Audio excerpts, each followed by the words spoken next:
A random encounter at a broadcasting facility. A shared interest and love of all things Marvel. Excelsior! A misinterpreted program title. And behold, a podcast is born. Peter Melnick. Podcaster and comic book enthusiast. And Eddie Wilson! Upstate New York radio announcer, still with an inordinate amount of catching up to do. Peter, what are you doing? Eddie! Here we go with a new episode of The Marvelists.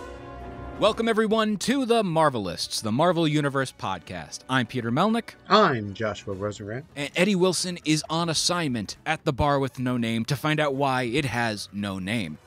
And before we get into the usual rigmarole of talking about Falcon and the Winter Soldier for this mission brief, The Falcon and the Winter Soldier, and introducing our special guest, we want to tell you all at home how you can get a hold of us on them thar social medias. First off, go on Facebook, Twitter, Instagram at The Marvelists. You can find us individually on social media, myself on Twitter and Instagram at Peter Melnick.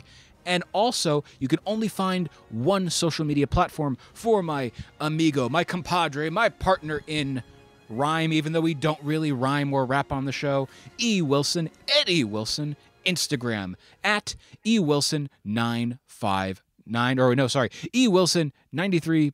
Well, listen to a previous episode to find out what Eddie's Instagram handle is.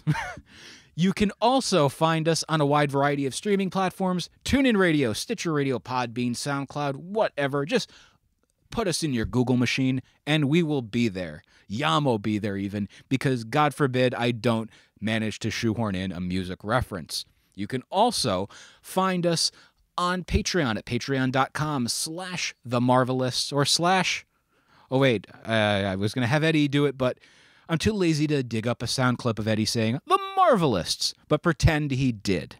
You can find us on patreon.com/themarvelists and support the show for as little as $3 a month to as high as whatever you want to do. Personally, we prefer the $1 million a month option because, well, we'd like your money. But also, it helps support the show. And when you support the show, you get a plethora of audio goodies, such as early access to the show, which you can get enabled in the $3 tier. But for $5 a month, you get our exploration of the 102 plus annuals, plus crossovers, plus whatever the hell we want to throw in of the Stan Lee, Jack Kirby iconic run of the Fantastic Four.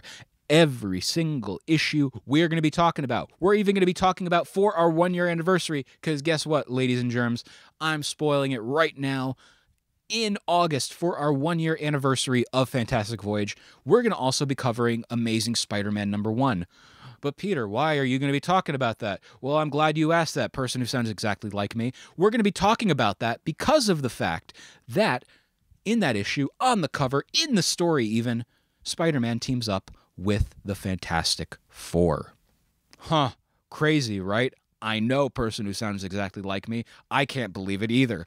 But what we're going to be also talking about, like I said, is issue by issue, our commentary involving the issue, as well as talking about what's going on at the time and what it meant for the overall future of the Marvel Universe. Because believe it or not, the Fantastic Four is a major, major part of what makes Marvel what it is. But like I said, support the show, patreon.com/themarvelists. And also you can support the show on belowthecollar.com/themarvelists. I know we're very creative with our slashes, but here we are. You can support us on there. Buy a t-shirt. Buy the Dad Joke Immune t-shirt, which I designed based on my all-time favorite review, which put us down, yet still gave us a 5-star review because they get the Al Gore rhythms. And I'm not talking about a former vice president on the drums with percussion, because that's what drums are. But I digress. You play the drums? He does. Oh, cool. Because, you know, who doesn't want to watch Al Gore play the drums? Because that is an inconvenient truth. That joke sucked.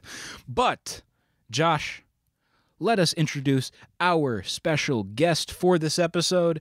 He is a gentleman that I met on my travels throughout the world.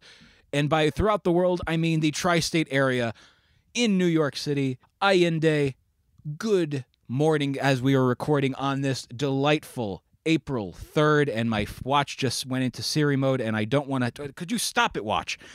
But Ayinde, how are you? Happy to be here. And hearing Al Gore on the drums and Bill Clinton playing the sax. Now, this is episode number 3 of The Falcon and the Winter Soldier. And by the way, gentlemen, does this have a title to it? Because I know last week had a title, and the week before, I think last week was episode 1 was New World Order, and episode 2 was something that I didn't check. Star Spangled Man. Star Spangled Man last week, and what is this week? It is the Power Broker. Which, by the way, Josh, you predicted that the Power Broker would be showing up. Mm-hmm. I did indeed. Everybody gets 1 point. I get 1.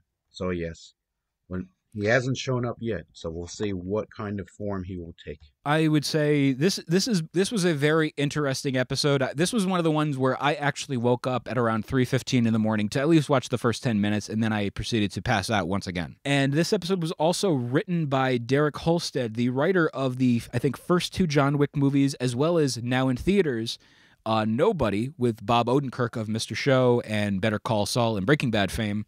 And by the way, if you have the ability to do so, to go to a theater or watch it on demand this month, I cannot recommend Nobody enough. Nobody is a fantastic movie. If you're into the overall John Wick experience, this was very much up my alley and a absolute hoot to watch in the theater. And let's just say you will not listen to Pat Benatar's Heartbreaker the same way again. You'll still listen with your ears, but there will be a new association you will have with it. Also, I want to talk about something right at the top of the show. Isn't it great when fans really love talking and interacting with people on social media from their favorite movies and television shows? Asterisk.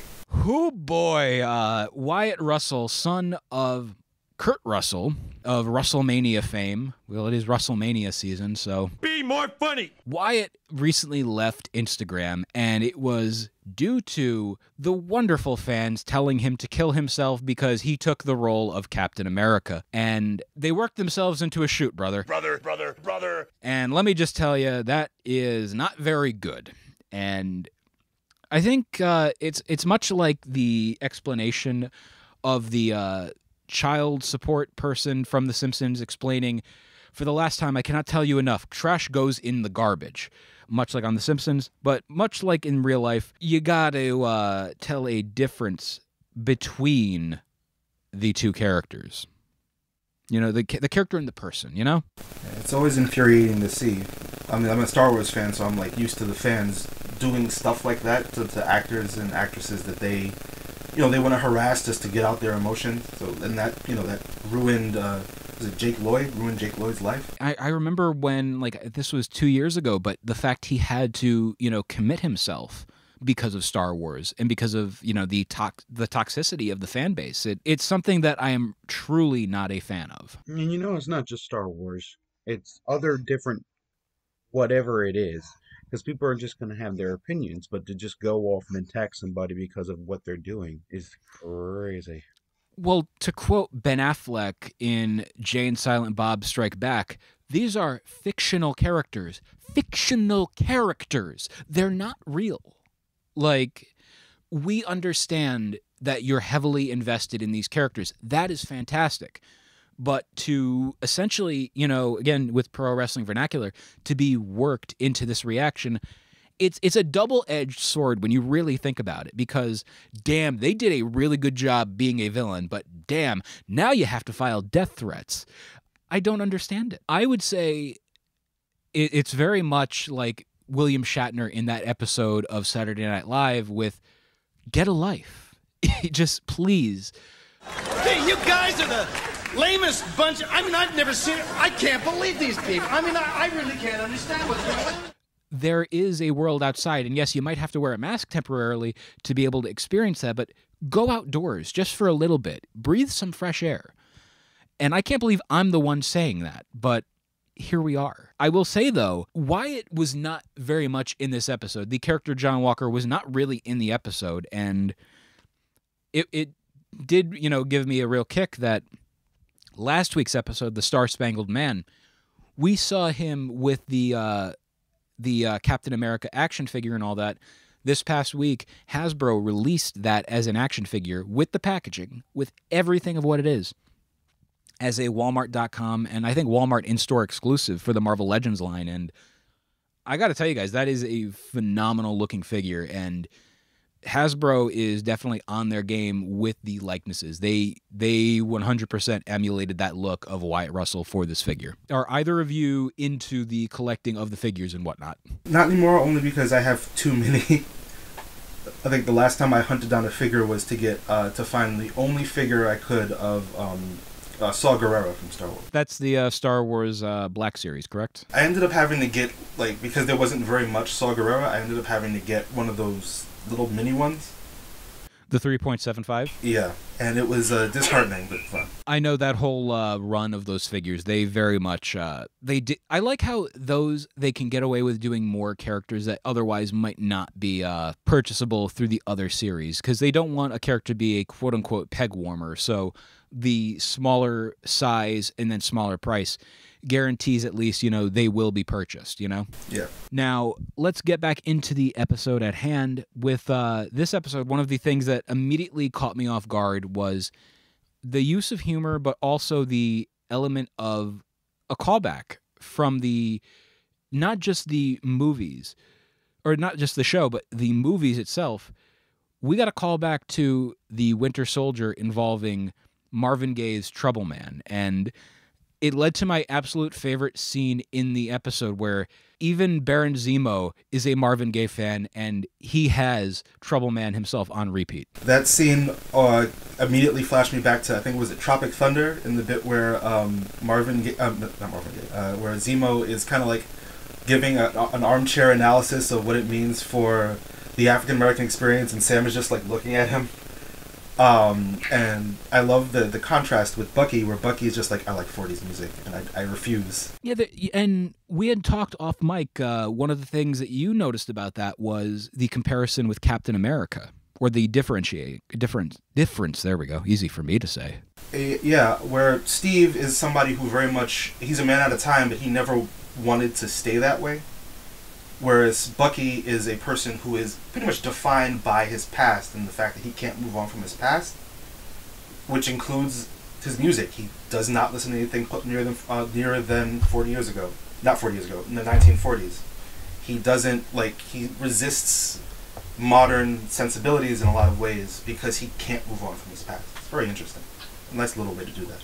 I would say it might be, hand in hand with the trauma of everything that had gone on in his life, with the PTSD, especially being what he is as, the Winter Soldier and all of those negative experiences.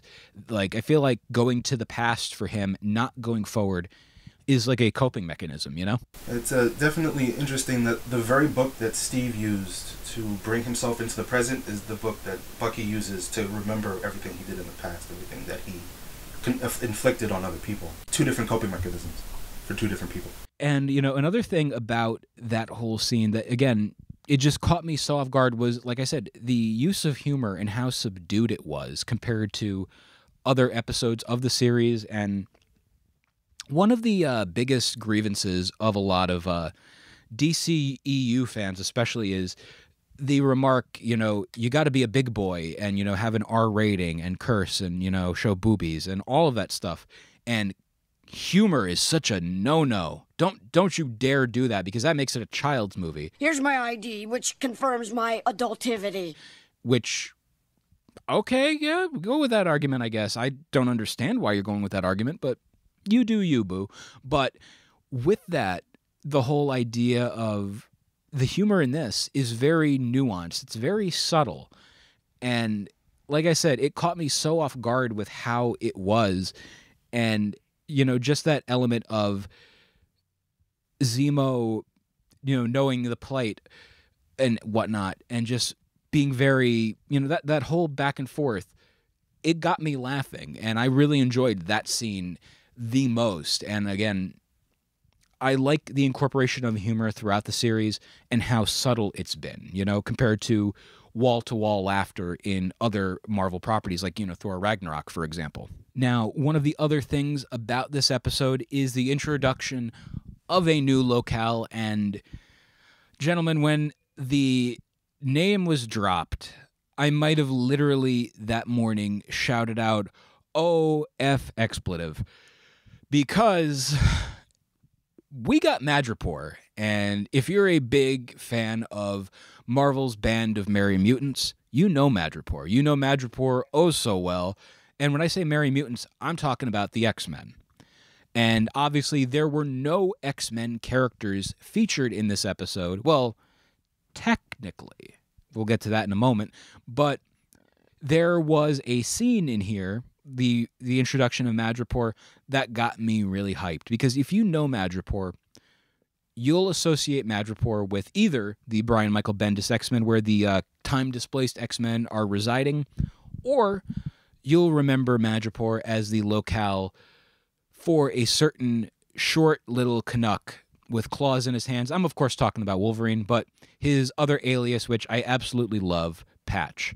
Which, by the way, if you know Patch, Patch is a character where Wolverine just puts an eye patch on his face and says his name is Patch. That's like saying your name is Pegleg Jones because you have a peg leg or because your wife left you. But, again, let's speculate. Madripoor, what do you guys think about this? Well, I think it's an awesome way to slowly introduce the X-Men into the new universe.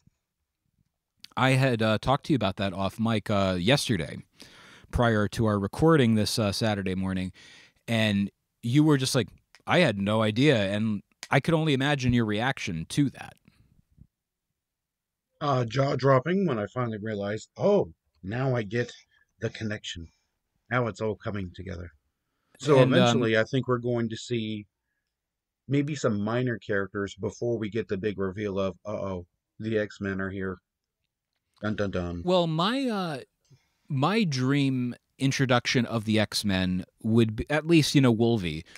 Everyone wants to see Wolverine show up, and maybe, at one point I wanted to see them recreate the Incredible Hulk 181 story where he's fighting the Hulk. But if you really want to do something different, if you really want to do something outside the box or outside the bun, Taco Bell, I would say the best way to introduce Wolvie would be as the character Patch. Something that's least expected. No one would think that. And it's a great way to introduce him and then subtly introduce the entire X-Men universe. I jokingly thought to myself this as I'm watching the episode, but when we see Sam, Bucky, and Zemo walking through the bar in Madripoor, I saw a hat. One of those, like a fedora or, bowler or whatever. But I saw one of those hats in the audience or, the bar scene as they're walking through on a very short person. And I jokingly thought to myself, oh my God, Wolverine's in the episode as Patch. But maybe that could be something like the Iron Man 2, where everyone says the little kid he saves, which has been retconned and confirmed now by Lord Kevin Feige, that it is, in fact, Peter Parker that he saves. It's all connected. Yeah, when we were talking earlier about the episode and you were saying, oh, the X-Men references, it took me a second because it was interesting to see a Madripoor where a lot of the things that make Madripoor, the X-Men connections, were kind of filtered out and replaced with more Captain America stuff. And I believe the Power Broker is a Ant-Man villain. So, but I really like the idea of doing that gradually, as both of you guys have said, introducing the X-Men not like all at once, but the idea that these characters are around and they exist and then they coalesce. And the idea especially of including Wolverine as a character like Patch, who is, he's not just in a different identity, but when he's Patch, he does different things. He engages the world in different ways, allows us to introduce ourselves to the character of Wolverine in a way that is less like 100% all the time and see more shades of his personality than we might have seen otherwise, which is, I would agree, that's a very interesting way to do it. Madripoor, which was first introduced in New Mutants number 32, I believe, according to my research, this is going to be very much, yeah, they're definitely filtering out the X-Men influences and keeping as little as humanly possible. Like, the only way X-Men is associated with it right now is by name. Although, a character is introduced in this episode, the character of Selby, who she had first appeared in Excalibur, which is an X-Men spin-off series featuring Kitty Pryde, Nightcrawler, Captain Britain, and all those characters, but that is a character that, was first introduced through the X-Men universe, but super, super limited as, she got shot in the head. So she dead. Again, I'm excited to see what they could do with Madripoor. Do you guys think we're going to be seeing more Madripoor throughout the series, or is it going to be just one and done? Or just the overall MCU in general? I certainly hope so. I think that the idea of introducing a location like that where it's just corruption and nothing but corruption is that it's an incubator for new ideas, especially when it comes to things like villainy, and when it comes to like if characters going on a run, they can go to Madripoor. Introducing locations and keeping them around is a good way to build things on top of those locations, and the MCU hasn't done that too often, beyond like Peter Parker's school and Avengers HQ. So having these little places throughout the world that are not specifically associated with our heroes but exist is a very important step forward, so I hope so. Would you say Madripoor is a wretched hive of scum and villainy? Yeah, and the crab cakes aren't bad either, though. Josh? Try the gray stuff. It's delicious. But to answer your question, yes, we're going to see more because did you see that reference to the monkey? This big, huge purple monkey logo is just sitting up there, and it's actually a character. It's the bronze monkey, who is a leader of this gang within Madripoor. So we might be seeing, since we've already seen Groot, we've already seen these other live-action type characters, we're going to probably be seeing a giant monkey leading a gang at some point. Everything I have... Wait, so you said there's going to be a giant monkey? Oh, yeah. There's a character back in the day called the Bronze Monkey. Ladies and gentlemen, be sure to also go see Godzilla vs. Kong in theaters now and also available on HBO Max. I love comic books. Yeah. It's going to be a three-way dance. I can't wait to see that. Who will be the victor? The audience. But in this episode, one of the characters that we ended up getting more of, and it got me really excited, was the return of Daniel Bruhl as Baron Helmut Zemo. And gentlemen, this episode, they're doing a really good job. See, there are the fans that, very much are into the episodes and going off and harassing actors and issuing death threats and whatnot. I'm one of those fans watching this episode where I'm watching it and Kevin Feige got me hook, line, and sinker, where I'm watching this thinking to myself, he's going to be a good guy, right? Because I really like the character. I want him to be a good guy. Oh, no, Zemo. No. Now I'm just turning into Jimmy Stewart. But, the idea of Baron Zemo, his actions in this episode, for the most part, were that of a good guy, at least an anti-hero. And it's going to break my heart when he turns into a bad guy, isn't it? I like the theme of the antagonists in this series, and it's all. I think Zemo's use in this episode outlines that theme, even in the most strong way it has since. Is that every villain in this series is somebody who has a point, or is at least understandable, but their pursuit of that point has turned them into a monster. And Zemo, talking about his backstory, about how he spent his whole life heroically stopping people from replicating the serum, but after the Avengers, he just went off the deep end, and now he's just killing anybody who has powers or is trying to get powers just in this mad quest to keep the world safe. And it links to now, at the end of the episode, Carly, who until this point we had seen as a good, a Robin Hood type figure, with these morals that are, they're both heroic and kind of sketchy at the same time, but then at the end of the episode she becomes a monster. She blows up civilians, and I think that's going to be a unifying theme to most of the antagonists of this series, and it makes them very engaging, and it means you kind of want to see them win, even though they won't.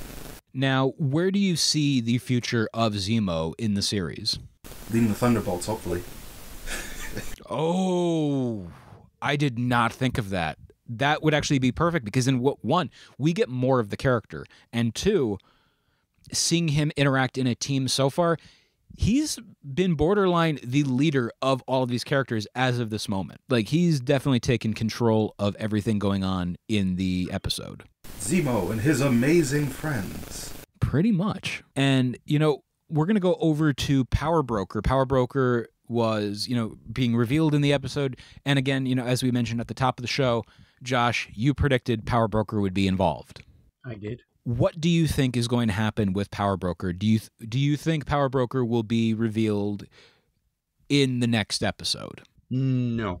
And the reason why I say that is because I feel like the way they're doing is that they just want to draw it out as much as possible, and then the reveal is going to happen within episode 5 or episode 6.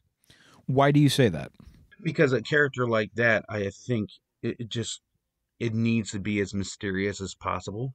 I think that's what it's setting up the entire series for, of this dramatic reveal of who is the Power Broker in a world. It's Mephisto. Definitely Mephisto. No. Do you think so? It's too obvious. It's definitely Mephisto.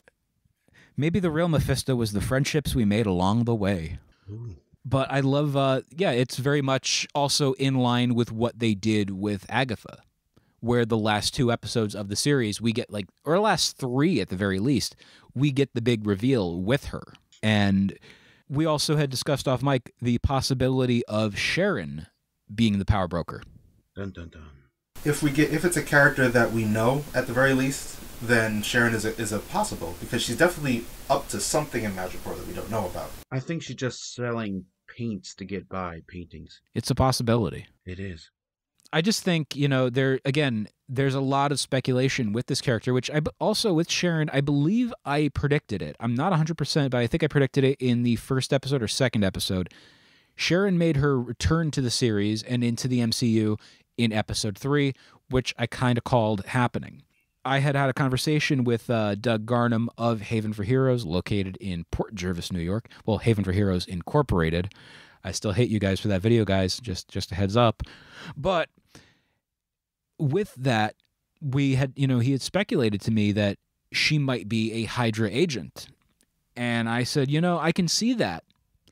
However, I also see this being the case of that isn't Sharon whatsoever. And wait a minute, what are you talking about, Peter? Well, Sharon might very well be a Skrull. And that shady, a little bit, aloof behavior could be indicative of a Skrull. And if that's the case, this is a series that I see tying over into the upcoming Secret Invasion event. And if you do that, these are the kind of characters that you see interacting with Samuel L. Jackson's Nick Fury, with Ben Mendelsohn's Talos. Just all of these characters that, I don't see any other way.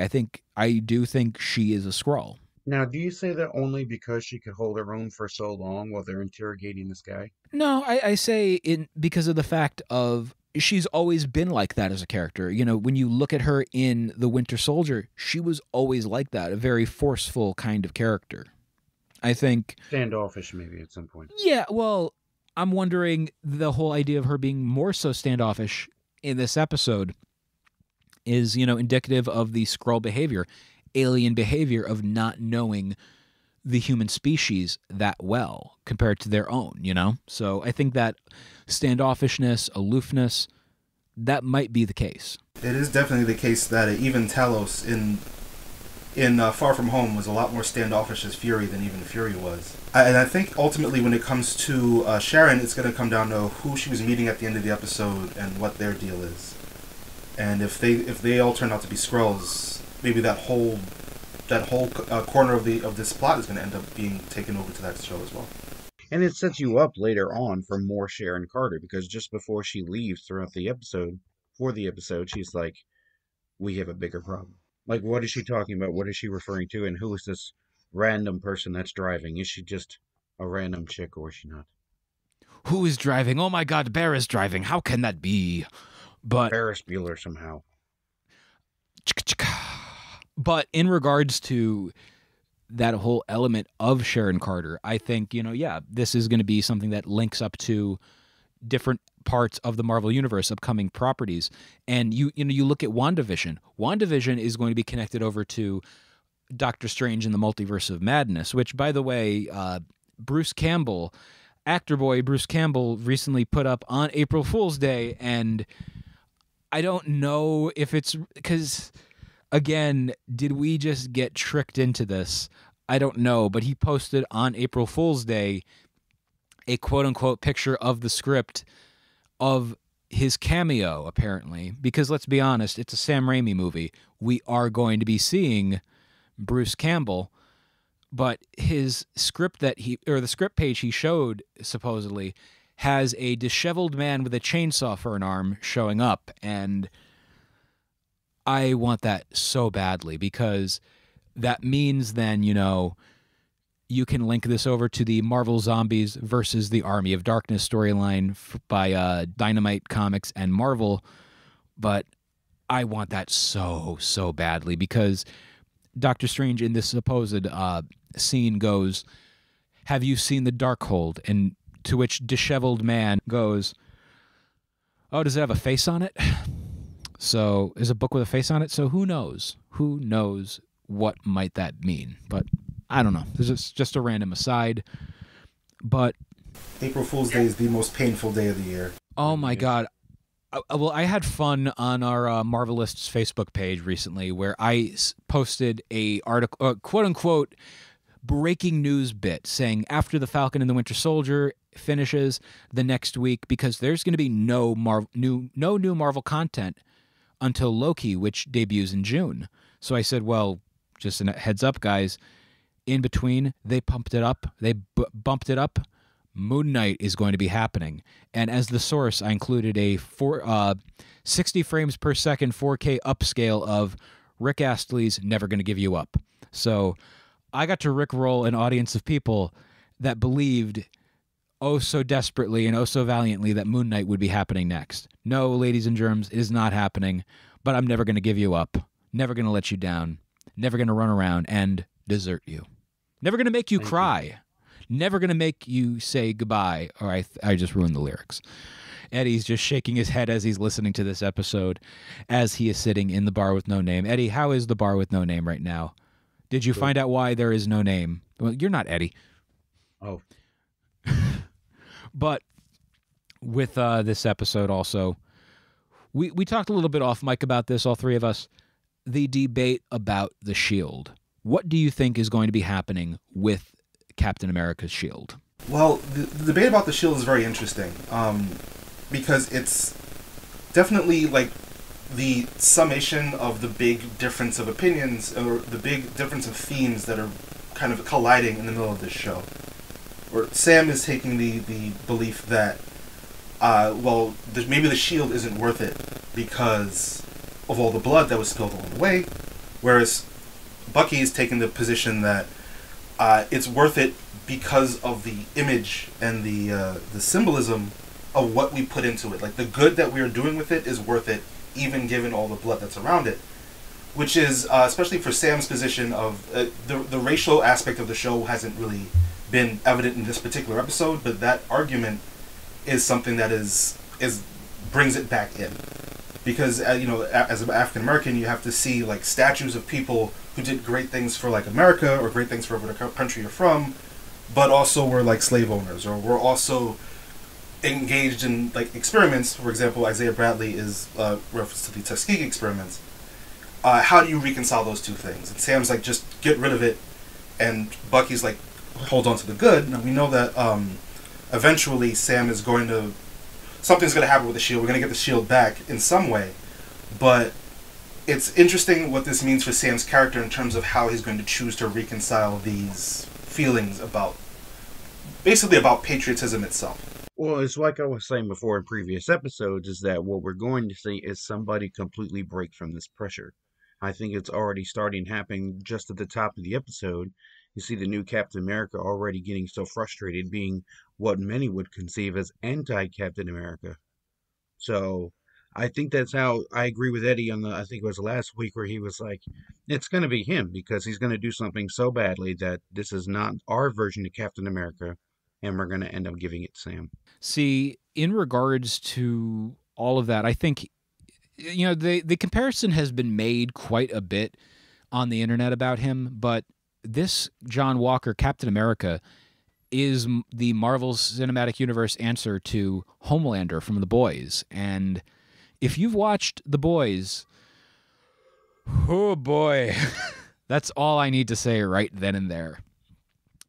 And it is a perfect comparison. One of the things, again, with this episode that I really enjoyed was the sense of callback and how we would get previous moments from the Marvel Cinematic Universe brought into the episode. And one of the biggest ones was a callback to a scene from Civil War between Sam and Bucky where the roles are reversed. And again, I love that role reversal with the characters. This time we had Sam in the back seat and Bucky wouldn't push his seat up. Sam is in the back seat to a degree in this entire show. He's trying to figure out where his position is from the back seat of Steve's legacy. And in this episode, he's in the back seat kind of narratively in the sense that he's being dragged along on this ride with Bucky, who has this whole plan that he basically just has to go along with because it's the only way he knows how to get to go forward. And it's interesting, especially since in Winter Soldier, that whole plot was basically about carrying Bucky, so Bucky was in the backseat back then. And it really shows the two ones in completely different contexts. And, you know, we had talked about this off mic, but this show is really good at making me want to check out other media and do other things with it.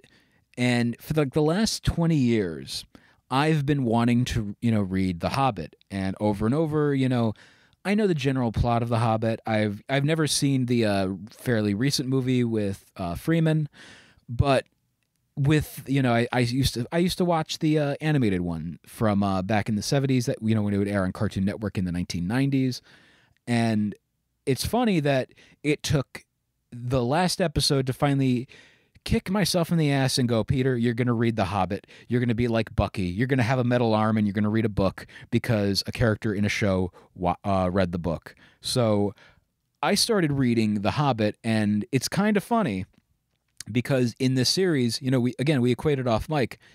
Sam is Bilbo Baggins. He's being dragged along on an adventure out of his comfort zone. And yeah, he absolutely is being out of his comfort zone, going around, dressing up as a character, doing things that he would not have done, like drinking that beverage involving a snake. And by the way, gentlemen, that was one of the most uncomfortable scenes of the entire series so far. And oh boy. More or less uncomfortable than Zemo dancing. Oh, well, he has the moves, Yeah, definitely in this episode, and especially in the series in general, Sam Wilson is Bilbo Baggins. Would you agree? I would. The idea that he's like the little guy who's being taken along this adventure of people who are larger than life, but in the course of that adventure, he becomes larger than life himself because of what he finds within himself, separate from the pressures of everybody else around him. It's a very good comparison. Does this mean that Steve Rogers is Gandalf the Grey and Bucky Barnes is Thorin? Absolutely, though I really am trying to find out who Zemo is in this comparison. He might be Oin or Gloin. There's a very big possibility of that. One of the things about this series so far, we are 3 episodes in. We are officially at the halfway point of the series, and it got me thinking, Josh and I, we talked about it in the past, but when is Sam going to get the shield? We know he will get the shield eventually. But, because we've seen the Super Bowl commercial, we've seen, random trailers over the course of the last year of him holding and throwing the shield. Maybe that's just random B-roll footage that's not going to be used in the overall product. Maybe it's just going to be a deleted scene, much how Jared Leto's We Live in a Society line, which, chef kiss over here, that was a masterful line and you couldn't use in the overall product. I mean, come on, guys. We live in a society. Just, heads up about that. But the fact, that we may not see this, we don't know. Maybe it was just shot for the hell of it. But when do you guys think Sam is going to get the shield? I'm predicting episode 5. I'm also going to go with 5 because I would like to see 6 or he's actually unveils, like you said, off mic, like a newer costume. But it would be cool to see him actually use it before we were like, oh, we're going to take a break from him for a little bit. Yeah, I would agree 5. I wouldn't want them to do the thing where he gets the shield right before the end of the series, and it's just like, now you have it, because we already did that. Was the end of Endgame. I want to see him get it back in episode 5, and then like episode 6, he's exercising the use of it throughout the entire episode, kicking ass, doing amazing things. And then we get this whole episode about how Sam looks as Captain America, and it'll be great.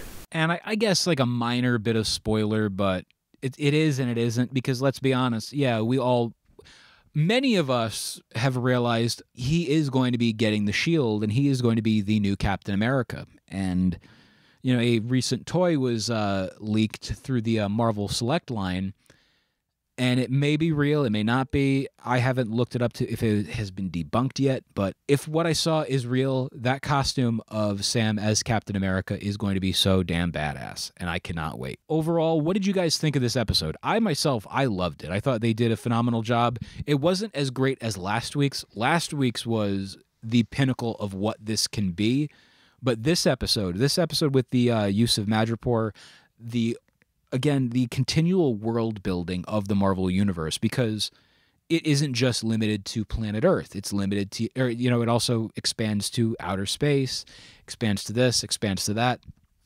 This episode was running on all cylinders. Yeah, I really enjoyed this episode. I feel like, again, like you said, it wasn't quite as good as the last episode, but that's only because I feel like it was more of a transitional episode, setting up things that we're about to get a big explosion for. And right. I loved particularly Zemo, basically everything about Zemo. Zemo stole this entire episode. He killed their only lead. He stole everything about the episode just so he can stay in control of everything. And it really felt like, here's some cool Zemo before everything pops off and they're probably going to end up starting to kill each other again. And I loved it. So here's my thing, is that I'll give you the main reason why I did not care for Captain America the Winter Soldier, because most of that movie was a black and gray scale. It wasn't that colorful as you would expect Captain America to be. When I think of Captain America, the same way I would think about Superman, is a more colorful, vibrant atmosphere. When you get this episode, it's completely the opposite. When they go to this area, it's more colorful, it's more vibrant, and I feel like it's more welcoming and true to the character in the entire Marvel universe where they're at. So for me, I think it was great in that sense of finally living up to what it was supposed to be. And by the way, real quick, I just did some research. I got that wrong earlier. It's Hit Monkey, not Brass Monkey. Hit Monkey? Oh man, that from the Deadpool story. I just completely geeked out. Sorry. Hitmonkey is such an underrated character, and I think I know they're going to be doing, I think it either is going to happen or the project might have been canceled, but I know they were supposed to do a Hulu series of Hitmonkey. I think it was canceled, though. The greatest Marvel character. I mean, he's no MODOK. Just saying, a gigantic head with little legs. Voiced by Parton Osweird. Well, everyone thinks I'm crazy, but my big theory for Captain Marvel 2 is that the villain of that should be MODOK. See, I would like to see that. That would be an interesting idea. So, gentlemen, before we put a bow on this episode, want to say thank you to Allende for joining us on this episode. Thanks for having me, man. And yeah, this has been a long time overdue episode. I know when I met you on my travels throughout New York City, I believe we had met at New York Comic-Con. I've wanted to do this for a very long time, so thank you for joining us here today. It's been a pleasure to nerd out with you, my friend. Absolutely, and of course, you have an open invite to return to the program anytime you want. As long as we're recording, it's not going to be like at 3 o'clock in the morning. That would be a terrible idea, because I'm going to have like my little nightcap on and just, go honk shoe, honk shoe, honk shoe in the bed, because I've developed an oddly specific snoring problem. Yeah, I need my beauty rest. So once again, thank you for joining the show. And how can people get a hold of you on them thar social medias? Oh, you can get a hold of me on my Twitter, Rico, R-I-C-C-O, the Griot, G-R-I-O-T.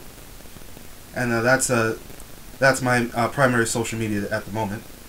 Might be doing some big stuff on that soon. For the Marvelists, I'm Peter Melnick. I'm Allende. And I'm Joshua Rosengrant. Excelsior!